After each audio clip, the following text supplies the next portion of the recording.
Ladies and gentlemen, it is with great pleasure that I welcome you all to our virtual space for the second day of the 21st Settimana della Lingua Italiana nel Mondo, dedicated to the celebration of the 700th anniversary from Dante Alighieri's passing in 1321.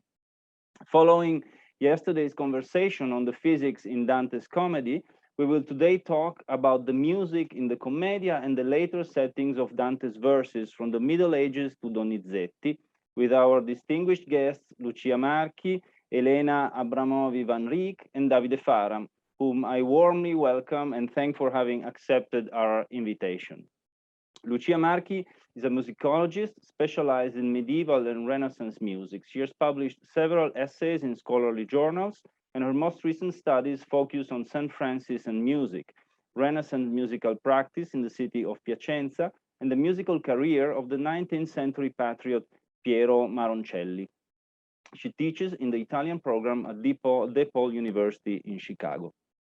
Elena Abramov-van Rijk is a musicologist with an interest in Italian music from the Trecento to the Cinquecento, so from the 14th century to the 16th century. Her publications include two monographs, Parlar, Cantando, the practice of reciting verses in Italy from 1300 to 1600, and Singing Dante, the literary origins of Cinquecento Monody. And she has published as well several essays in international journals, such as Early Music History, Plainsong and Medieval Music, Acta, musicologica, Studi, musicali. Lastly, Davide Fara teaches Italian at the Fabrizio De André High School in Tempio Pausania, a beautiful town in Sardinia, Italy. He studied at Cagliari University and University College of Dublin. He is currently editing the volume La Musica di Dante, a collection of essays by international scholars. He is a writer, a musician, a composer. Fara is the author of the autobiographical novel La Lingua Sperata, published in 2019. Since 2014, he has been the director of the Sardinia Summer School and Services, an Italian language school for foreign students, whom I would like to invite everyone to visit because of Sardinia is a beautiful place to learn Italian. I would lastly like to remind you that this webinar is being recorded and will be available on our YouTube channel from tomorrow, and we are being live streamed on Facebook.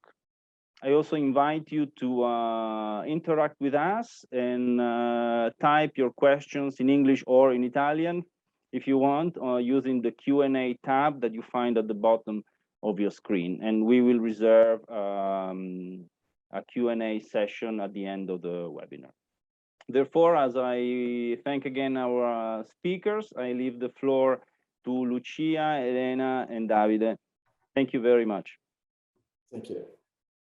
Thank you very much, Luca, for inviting us, for hosting us. I'm very happy to be here with my friends and colleagues, Elena Abramov-van Rijk and Davide Fara. I would like to start by saying that in this year's year 2021 of Dante celebrations, you may have noticed among the many events, also concerts dedicated to Dante. While it is relatively easy to create a program of music at the time of Dante, it is much harder to pinpoint music that was possibly heard by him. We know for sure that Dante was surrounded by music, but not very much has survived. So that makes our conversation a little difficult.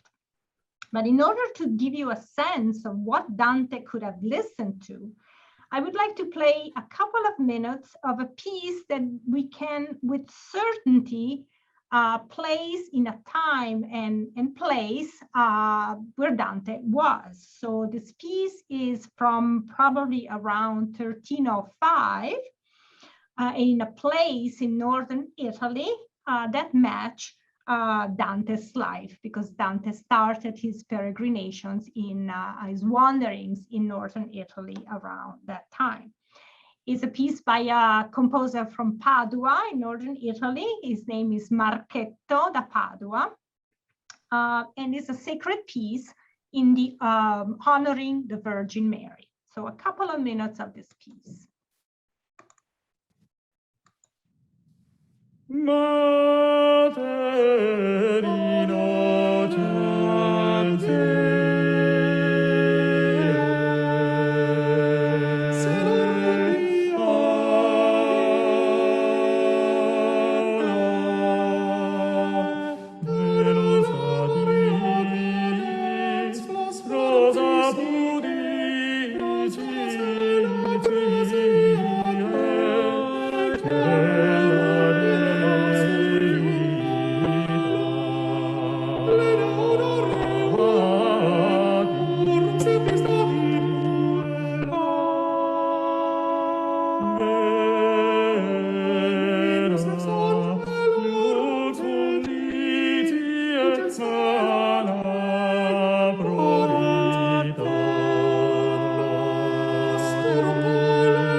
So as I said, Dante was certainly surrounded by a lot of music in the church, in gathering with friends, on the street. So for the first part of our conversation, I would like to focus on seeing how he incorporated his musical experience in his work, and especially in the Commedia. And for that, I would like to ask Davide Fara, who has worked extensively on music in the Commedia, and ask him to tell us about music in the Commedia. How does music contribute to the narration, and how music changes from the Inferno to the Purgatorio and to the Paradiso? Can you tell us a little bit about that, Davide? Yes, of course. Thank you, Lucia. Thank you, Director, for inviting us. Can you hear me? Yes? Yes. Good. Okay. I want to start our conversation. 1 second. We are here. Okay.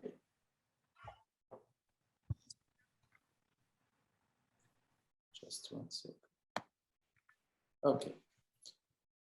Yes, our conversation on this topic, which is for me very interesting and important, and also for scholars who studied this topic in the last decades, very, very there were many publications on this. Let's have a look at what it's about. Okay, first of all, we have to start from the definition of medieval music, which comes from Boethius music. Boethius music. It was a philosopher from after the collapse of the Roman Empire, and he divided the music into 3 parts. This conception was considered by all the scholars and men of culture during the Middle Age. So musical spheres is the music of planets, music of the harmony of the universe, and is a music by Boethius unheard by the human being. The second music is the human music, which is the music related to the connection between soul, body, and spirit of the human being. So again, we are still talking about relation and still talking about harmony. And then finally, we have the third type of music, which is instrumental music, the music we know everybody, and which includes also poetry. So poetry and music were considered together. This is the map of Dante's journey and the presence of music in it. Can you see, as we know, Divine Comedy is divided into three reigns, and hell, purgatory, and heaven. So music in hell is absent as a punishment for the sinners. So music, that's the first conception of Dante. Music is a symbol of joy, of something good, something nice. Music is present from at the beginning of purgatory, and we see the first interpretation with a connection with poetry. As you can see on the right-hand side, we have the translation in English of the original text. So Dante invokes the sacred muses as Calliope arises to accompany my song. Okay, we are talking about the music of epic poetry. What is about in hell if there is not music? In hell, can you see on the right again side the translation is about noise, is about the listening to Dante, which is still present and very, very present in all the comedy, but we are here the presence of loud wailing, lamentation, unfamiliar tones, horrendous accents, etc., etc. Cries, voices loud, slapping of hands. This is what Dante heard in the Inferno. In Purgatory, we have the first real example of music, and we have a little example. 1 second, I'm sorry. Yeah. Yes. Okay, again.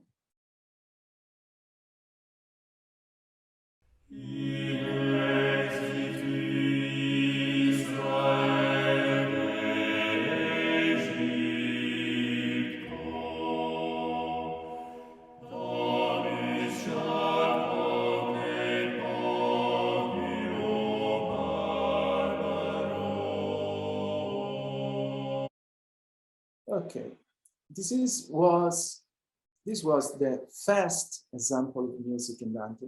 This is the Psalm 113, and which was used for the death, for the people they were entering in purgatory. And so they sang together with one voice and went on singing the entire psalm. Now we have a meeting, the meeting with the musician Casella, who is the friend of Dante, who sang together with the other soul there in Purgatory, the Dante song, Amor che nella mente mi ragiona, love that converses with me in my mind.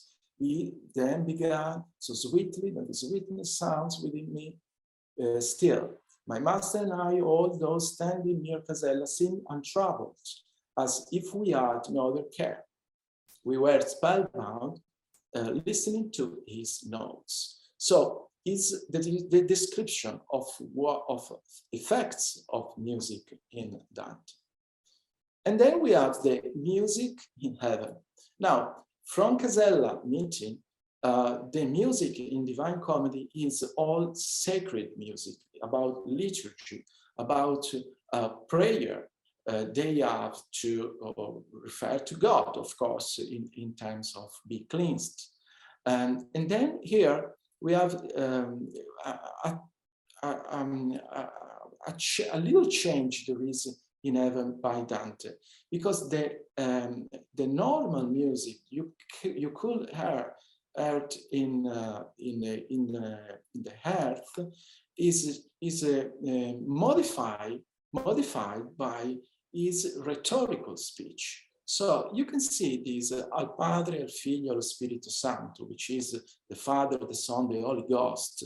Glory, cried all the soul of paradise. Now, look, if you have a look at this Gloria, put it in the middle of the line, is a good example of what Dante did with poetry in heaven. So is anticipating the Gloria in order to express as all the souls of the paradise were singing. And this is a good clue for the verbal music. Okay, so you're talking about poetic music or music of the words, and I remember also in one of your essays you're talking about Dante's two music, implying that there is not just the music that we think about now, like the singing, but there is also music of the words in Dante. Can you tell us a little bit more about that? And you already said that poetry and music, as in the Boeotian division, are basically very, very close. Yes, verbal music. So there is a quotation of Dante in De Vulgaria Eloquentia. You can see it's written in Latin, but we can see the translation here in English. If we understand poetry right, that is as nothing other than a verbal invention composed according to the rules of rhetoric and music. Translation by Bottery. So Dante has clear the fact that of what he's talking about. And let's have a look at three examples of this type, different type of poetry. Because in any place Dante goes, also changes the way of poetry. For instance, here in Inferno. Now, for sure, I have to read the Italian text because the connection, the interconnection is broken by translation. So we have to consider the Italian text. Now, if you have a problem with the translation, you can see on the right-hand side here. But interconnection of words is part of music. And as Dante states, musica è tutta relativa, is about relation. So can you see here what is Dante saying? Se io avessi le rime aspre chiocce, come si converrebbe al tristo buco, sovra il qual pontan tutte le altre rocce, io premerei il mio concetto, il succo, più pienamente. So we are talking about harsh verses, and we are talking about sound, harsh sound. What made an harsh sound in poetry? The consonants and the relationship between harsh consonants, like can you see here, aspre, chiocce, the word, rocce, tristo. So all these consonants, to premerei, il concetto, il succo, all these consonants together make an harsh sound. And we have something different, completely different parties. Can you see here? This is again in Italian. Quale nei pleniluni sereni, trivia, ridie, nelle ninfe eterne, etc., etc. Now, we don't have harsh sounds here. And we have a line composed by A, E, and I together. And this sound is reflected in all the terzinas. Because also Dante chooses words that refer again to the light, like lucerno, lamps, l'accendea, lights up, viste, to see, sight, viva luce, trasparea, lucente, tanto chiara, bright. So choosing of words comes together with sound of words. And very quickly, I want to show, as in Purgatory, we have the same type. When the meter of Matilda, who is a lady singing, who is grasping flowers in purgatory, and here we have interconnection of rhymes, which comes from the terzinas, of course, but is also in the middle of the line of the terzinas. Can you see here, se in the middle, me in the middle, se in the middle. So, and all these sounds together comes with the rhythm of the verse that it looks like something like that.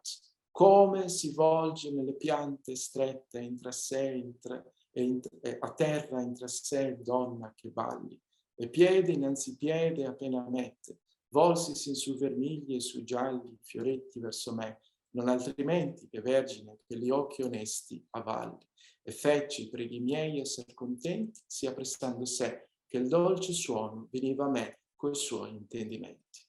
Now, I briefly gave to you an idea of music in poetry could be. This is very interesting also because Matilda appears in this Garden of Eden by singing and dancing. Exactly. So we don't hear her singing, we can only imagine her dancing, but the rhythm of the verses is almost dancing, is almost singing. So that gives us a very, very interesting, a very concrete explanation of this phenomenon. Yeah, so you're editing a collection of essays, which is coming out this year, probably, so in time for the 700th anniversary. Yes. Would you tell us a little bit about that? Who is, what kind of topics are in this book? What new ideas are underlined? Yes, I tried to collect essay with scholars. One of them is also Elena, who took the last part of the book, types of chronological period. And yes, there are scholars stressing the point of effects, for instance, in the human being about the music, what Dante refers about the good feeling of the music, and also the moral meaning of the music, because, as I said, in the hell, music is not present. So music is a reflection and of agreement to the God's willing. And then there are scholars talking. There is Gino Casagrande, which is which studied, was a university in America. He had a great, great impact in terms of teaching Dante, and then we have a scholar that refer to the actuality of Dante. So the reading of Dante in the actuality without changing Dante thoughts. Because one of risk we have is to bring Dante to our part, but Dante was a poet who clearly defined his word and decided on which part to stay. Very quickly, I also participated to this book, La musica di Dante, was published this year as well. And I did an essay talking about the last century of scholars. They studied this topic on Dante. I would like to finish my little speech saying that Dante is still modern. Dante is still interesting because he defined a type of poetry which was particularly catching still today. I can say, finishing, that Dante rocks, and I want to thank you for listening, and we can see how.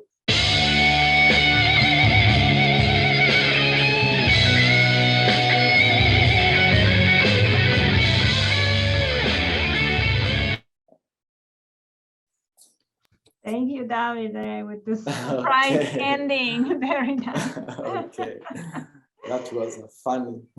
Yeah, final touch. Thank you very much. And so you mentioned Lena being part of the collection of essays that you're editing, and Lena specializes in the afterlife of Dante, in a way. In his fortune, the fortune of his rhymes in music.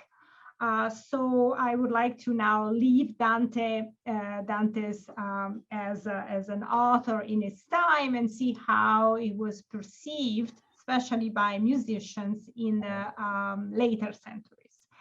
So Davide, you mentioned the singing of the canzone in Purgatorio 2, Amor che nella mente mi ragiona, which is sung by this friend of Dante, the musician Casella. And that gives us a very concrete example of the fact that Dante was sung, although we don't have the music for this performance. We don't know how it would have sounded like. We can only imagine.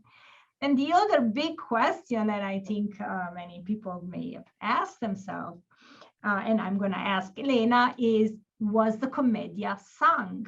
If yes, how? If no, why? Thank you, Lucia. Thank you to all who are listening us. And so first of all, I will share my screen. And so this is, and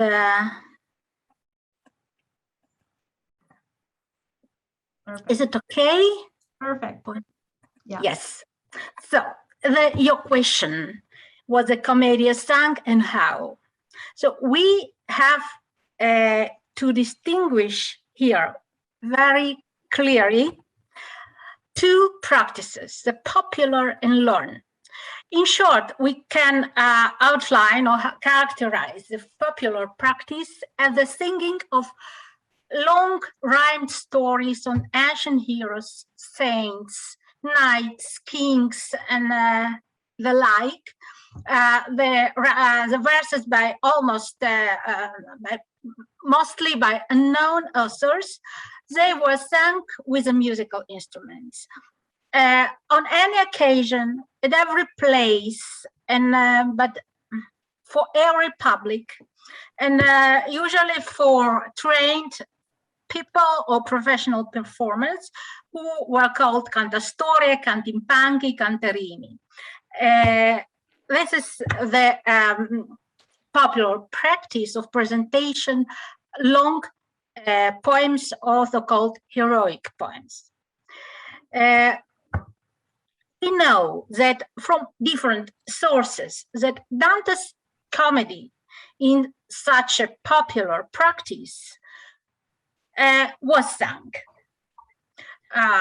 from different people, from the so-called Rhapsody or Cantastorie, from the Trecento to the Cinquecento, evidences and sources.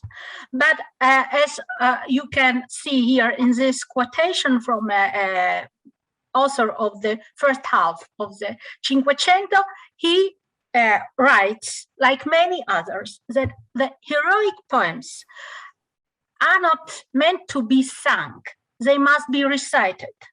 Even if there is a custom to sing them with musical instrument, but it is not the intention of the poet, but only the choice of performers. And the popular practice was, of course, out of the control. There may be any kind of performance by any kind of performers. But in the learned practice, the comedy also was a focus of performance, in the focus of performance. And we know that in the learner circles, there was read ancient classical poetry, Dante's Comedy, the long poem by Petrarch Trionfi, and the similar poems. They were recited without music, generally by learned people in the very restricted circles of members of academies or some private groups, and usually inside, and most often by the same members of these circles or later academies. But it is interesting that in the newly founded Studium Florentinum, the University of Florence, in 1348, there was a faculty, a department of lectures on Dante, which functioned till 1425. Only some names who taught there. For example, Giovanni Boccaccio. And also the chronicle Filippo Villani, very famous, very important chronicler in Florence.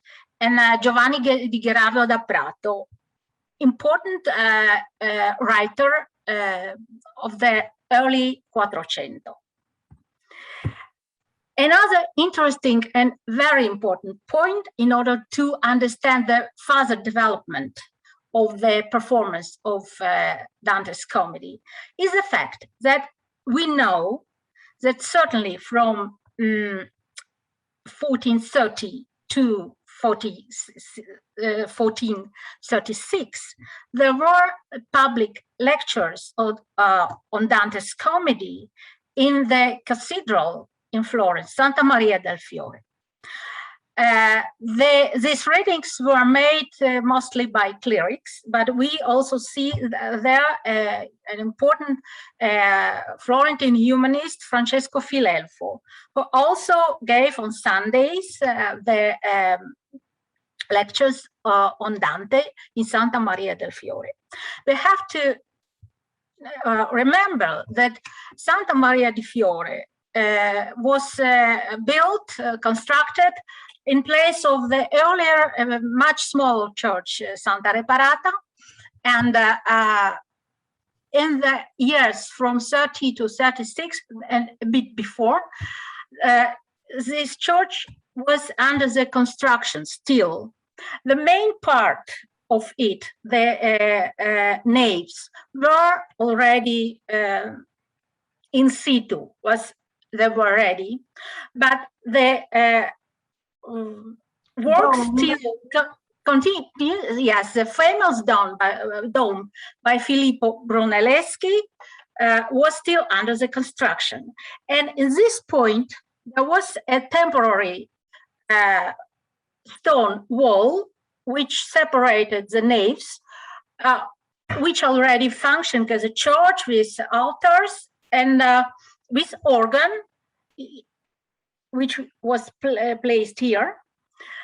And in this time, there were readings until the consecration of the church on March 1436.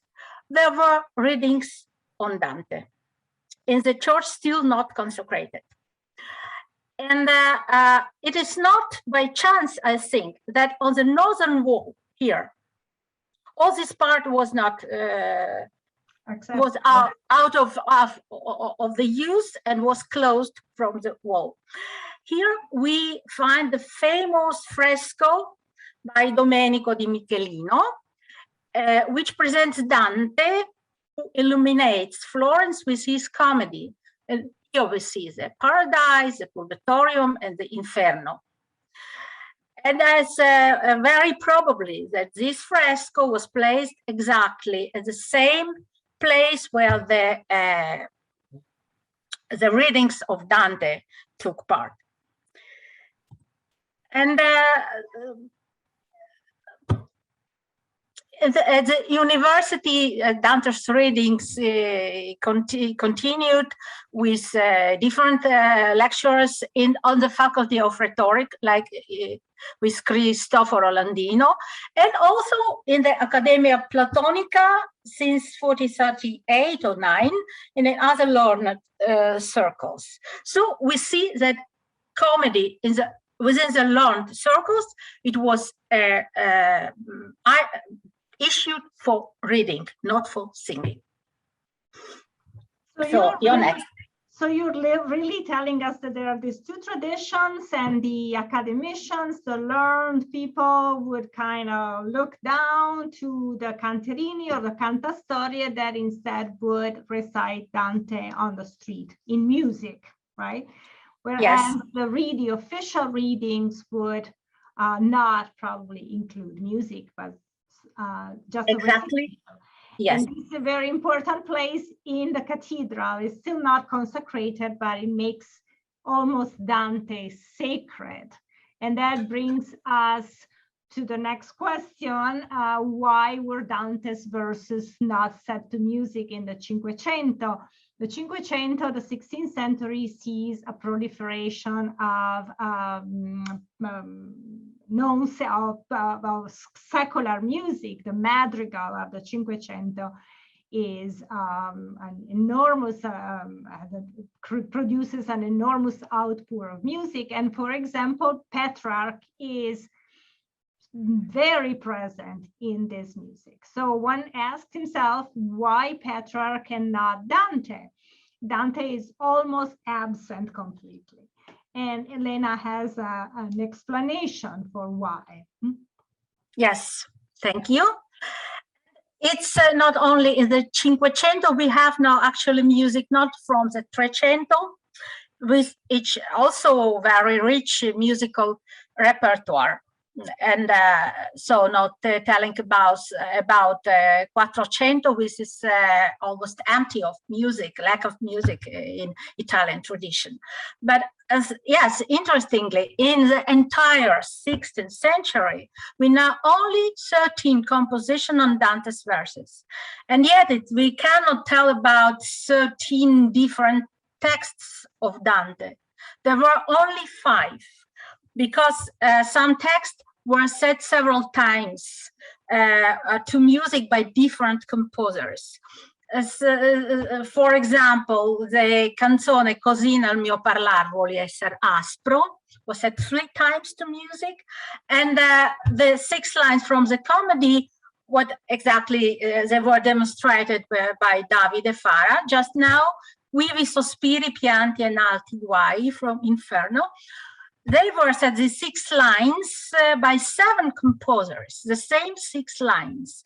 And the beautiful excerpts from Paradise, Purgatorium, which describe music so vividly, so nicely, were just ignored. And the question why the composers of Cinquecento ignored such beautiful poetry. But the modern opinion of the modern scholars condemn the Bembos, the opinion by Pietro Bembo, a man of letters of the first half of the Cinquecento, with his famous book Prose della volgar lingua, in which he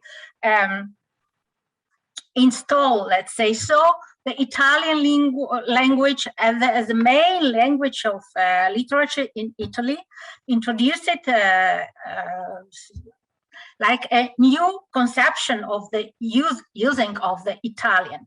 But at the same time, he, among other things, criticizes Dante for his very grave and elegant style with a choice of words on Bembo's opinion, rough and dialectal, voci rozze e disonorate.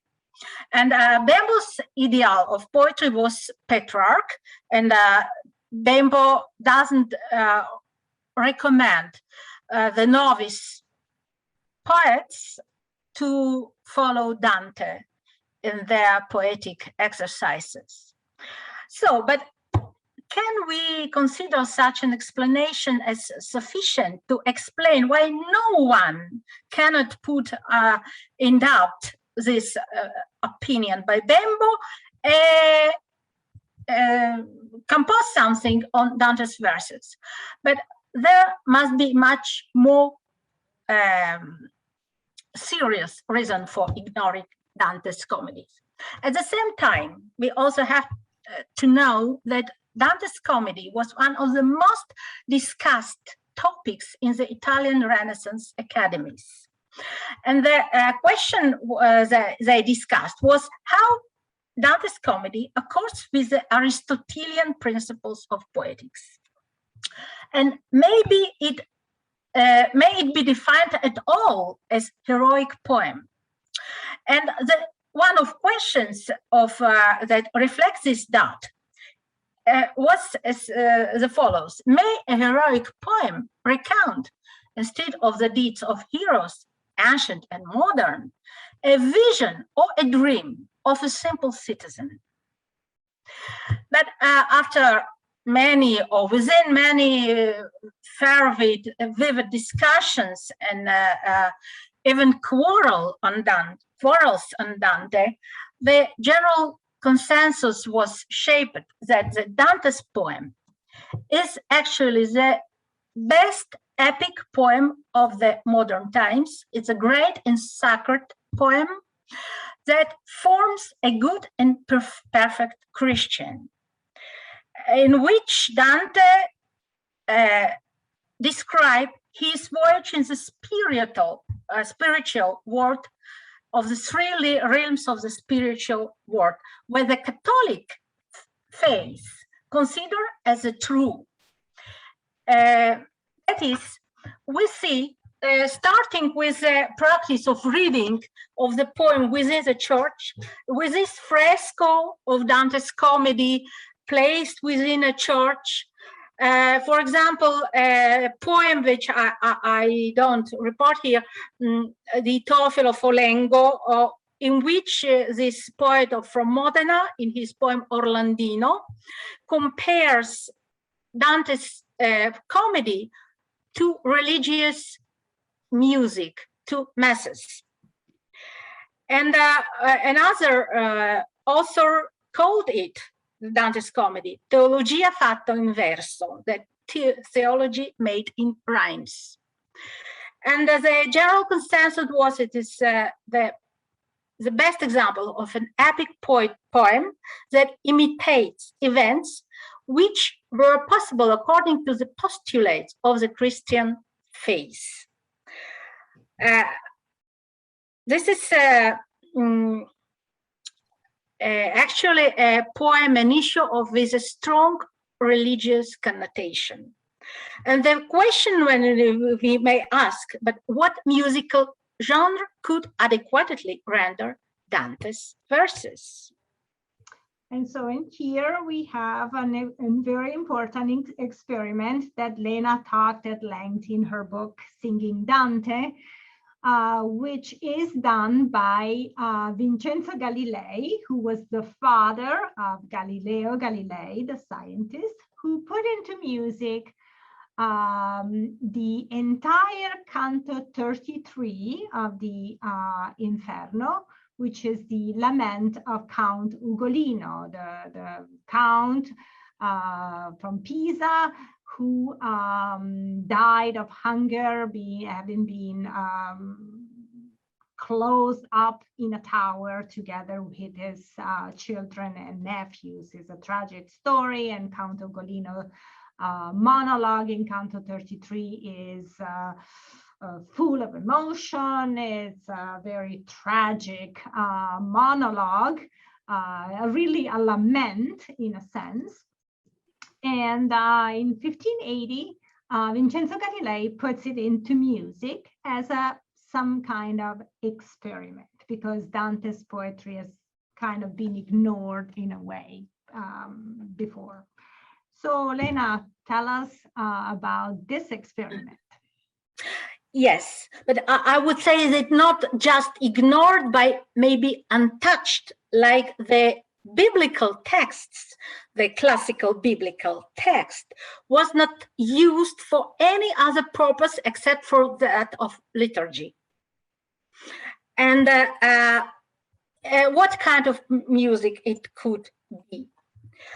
It was not, of course, a polyphony, the music for several voices with not simultaneous pronunciation of the word. This is the main problem, to put it as in a style of a mass of the polyphonic music. Otherwise, you destroy Dante's words. It's for this instance, it was absolutely untenable solution. That is another way to perform it, as a monody, that is singing by one performer, solo singing. But so we have many examples of solo singers by canterini, like cantari, the popular singing about which we started our discussion here. But in the Florentine Camerata, the circle of musicians and men of letters in the house of Jacopo dei Bardi, in this same circle, the idea of opera was born. And while searching for the ancient Greek ideal of delivery of poetic text with music, they actually found the best and most adequate way to present Dante's verses.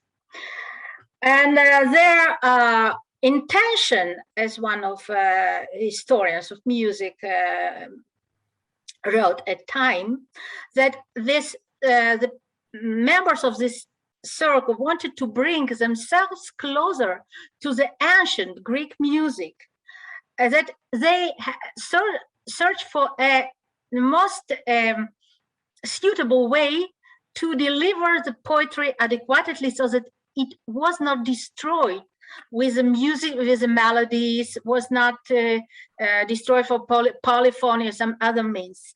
And we know that only one source that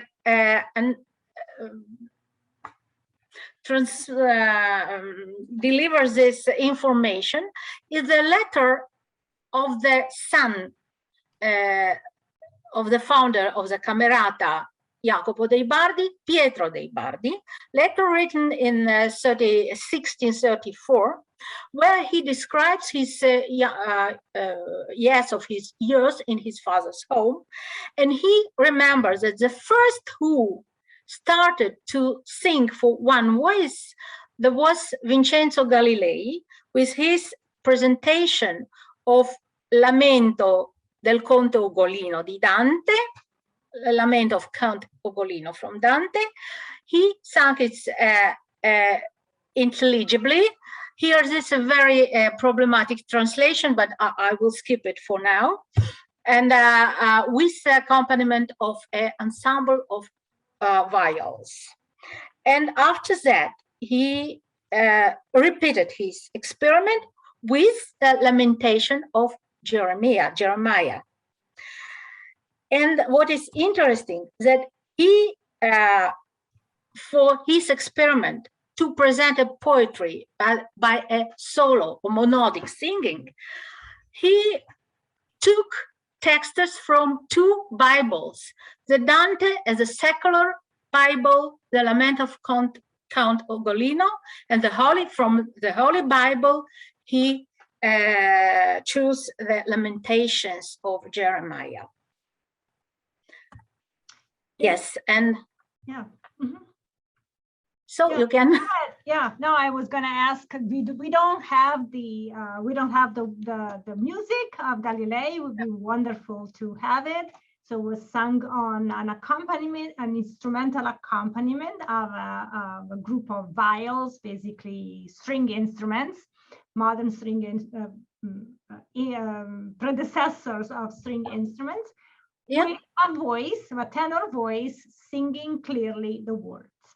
That kind of style, really, which is monody, solo singing, reminds us very much of the later development of opera, which is solo singing, relatively clear text. At least singers try to be as clear as possible.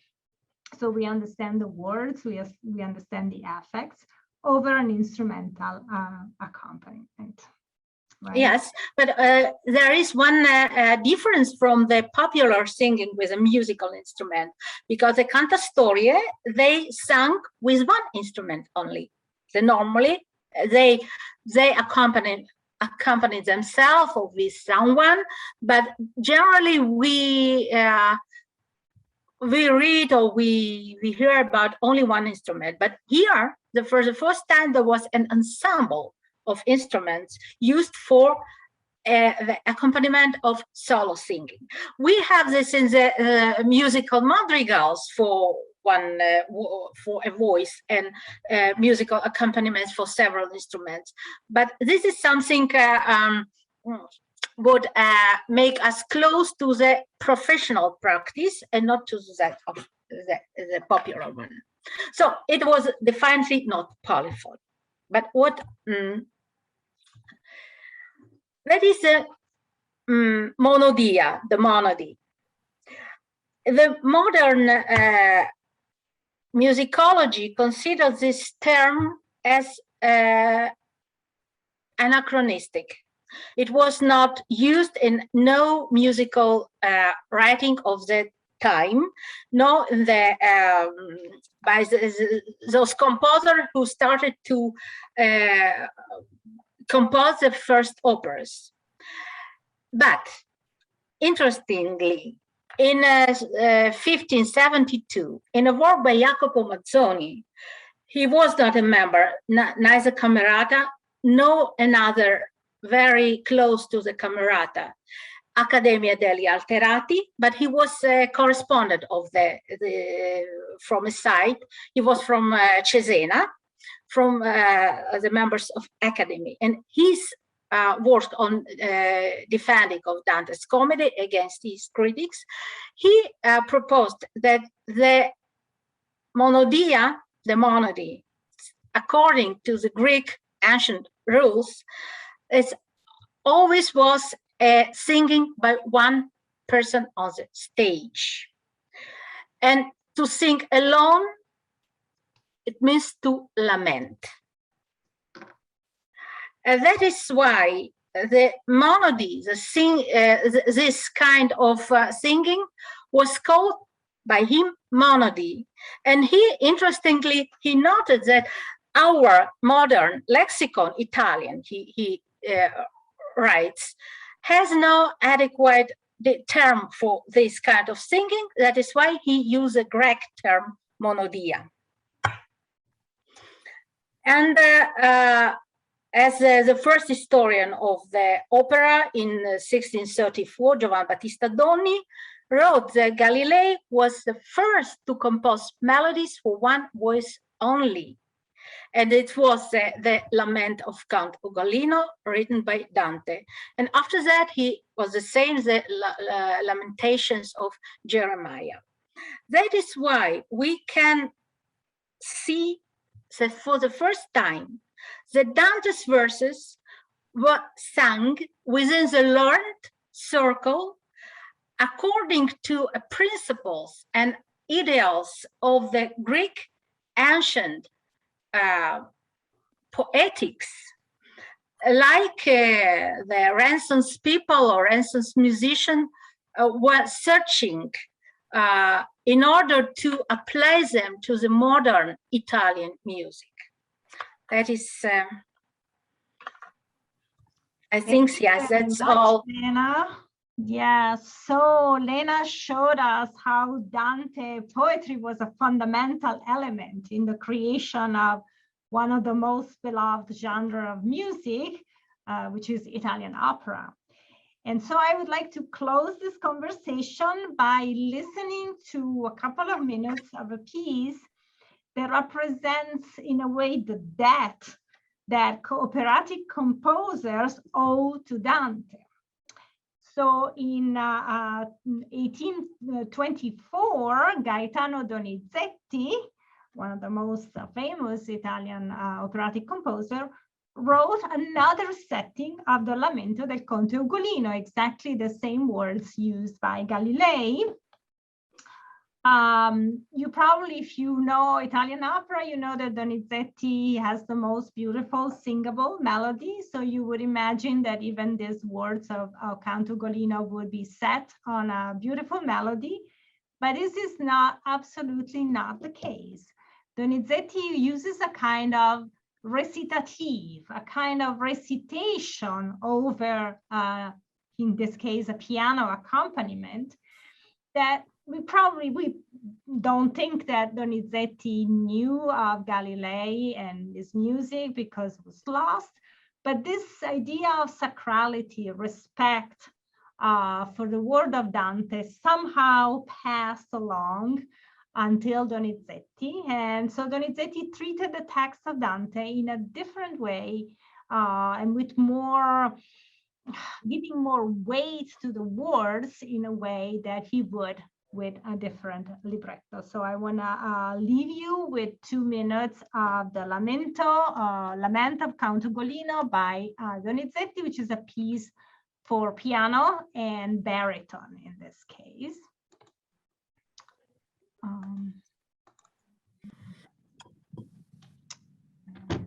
Second here.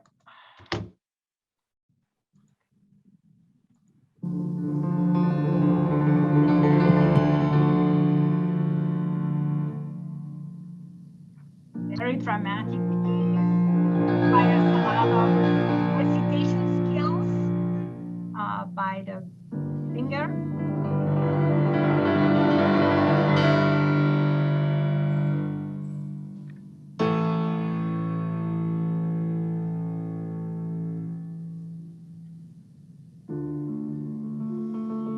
La bocca sollevò tale fiero pasto, quel peccator furbando la capelli del capo che gli avea di negro guasto.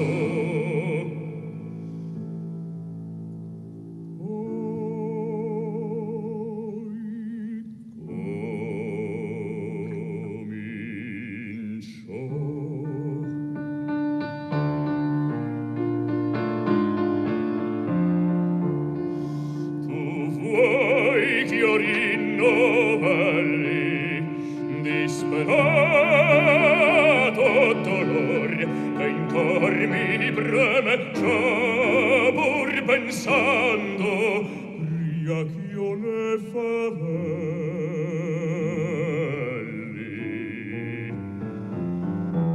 Ah, se le mie parole esser del seme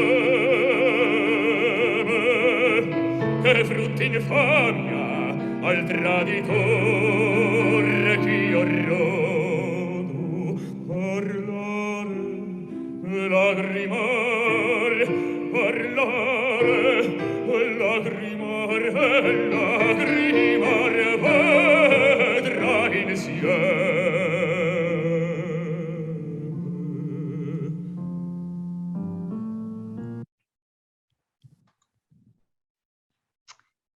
So we hope to have given you some ideas on Dante music, from how music functions in the Commedia by accompanying Dante's journey from the noises of hell to the singing of purgatory and paradise, how there is also a music in the words of Dante, and music and poetry are extremely connected in the Middle Ages and later as in a theoretical level, and Dante is very aware of that. And then we proceeded through the century, seeing how the Commedia was sung as a popular tradition, but intellectuals were frowning about that. They thought that it was an epic poem, a sacred poem that only deserved to be recited in a way. And then to the experiments of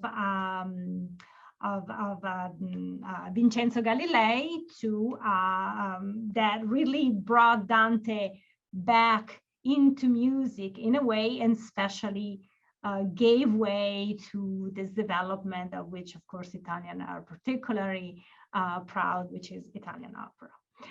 Hope our discussion was interesting for you, and we'll hope to have some comments or questions in the Q&A or chat.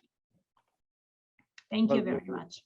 Well, maybe I can break the ice with a suggestion for our audience, and then a question that I'm not sure it's the proper one to a musicologist that I will ask to Elena. So actually taking the last video on the Lament of Conte Golino by Donizetti as an opportunity. I think that specific performance took place on September 5th last year in Ravenna, when on the opening night of the celebration of the year of celebrations for Dante. And on that same night, the night was closed by a reading by actor Elio Germano of the Canto 33rd of Paradise. And I'm saying this because I would like to connect to what Davide was saying earlier about the musicality, how the musicality changes from hell to heaven. And so I would like also to invite our audience, for those who haven't done this before, to try to go and listen to different actors and how they have interpreted and expressed, let's say, the melody and the musicality in Dante's verses, because there's a wide range of great actors, starting from Arnoldo Foà, Vittorio Gassman, of course, everyone knows Benigni, but also some more contemporary actors like Elio Germano. And I still think that reading of the 33rd canto was something very, very powerful, and that expressed very much the musicality of Dante.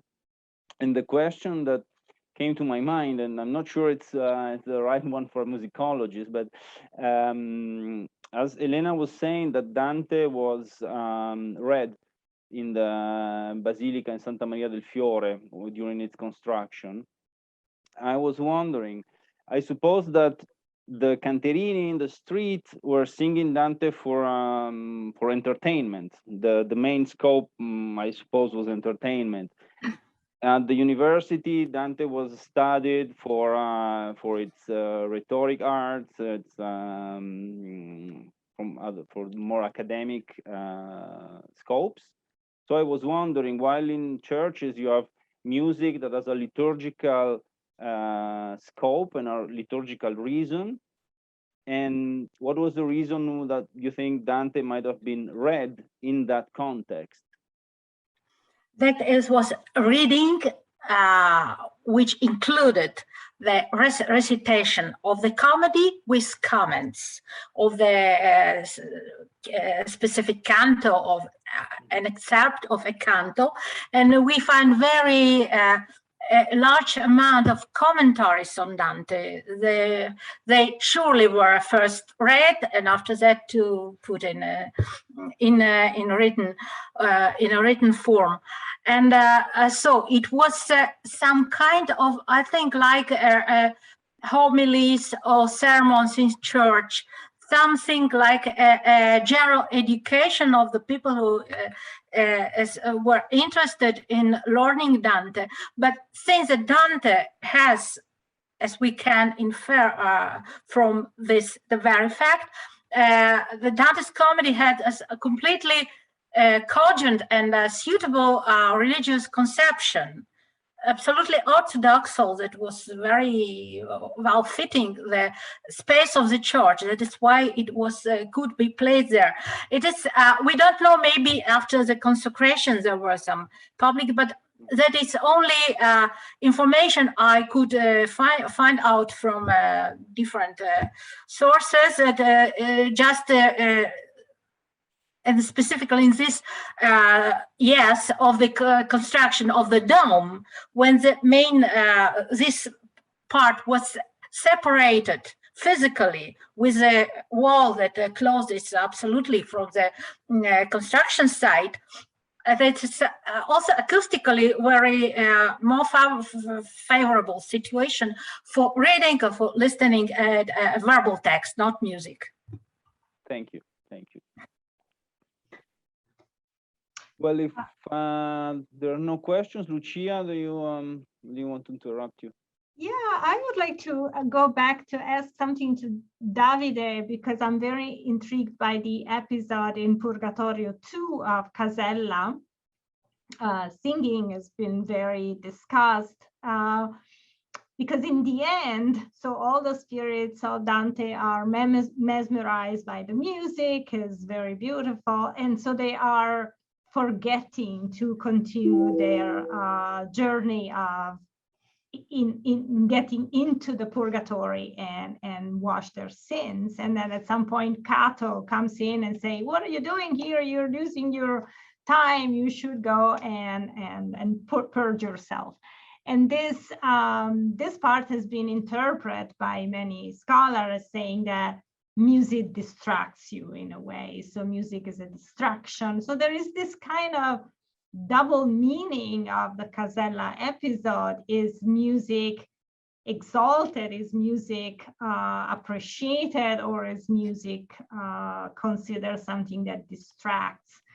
Of course, it's a big debate. I don't know where you stand in this this debate. No, okay.